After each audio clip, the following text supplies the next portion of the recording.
আসসালামু আলাইকুম রহমতুল্লাহ। আজকে একটা নতুন জিনিস নিয়ে আসলাম, বাটি চামচ সহ। এগুলো এসএসের অনেক ভালো মানের।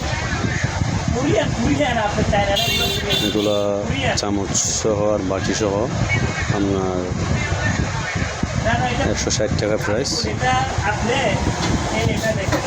এগুলা যদি কেউ নিতে চান তাহলে আমাদের স্ক্রিনে নাম্বার দেওয়া থাকবে, নাম্বারে যোগাযোগ করলে আমরা দিতে পারবো। মানগুলো অনেক ভালো বাটি সহ। আর দেখেন এই চামচ, এটা হচ্ছে চামচ, আর যে বাটি, এই বাটি এই অনুপাত দেখেন। আর এটা হচ্ছে তাহলে বাটি সহ আর একটা চামচ, এগুলো আপনার 160 টাকা করে পিস। কেউ নিতে চাইলে আমাদের সাথে যোগাযোগ করলে নিতে পারবেন। আসসালামু আলাইকুম।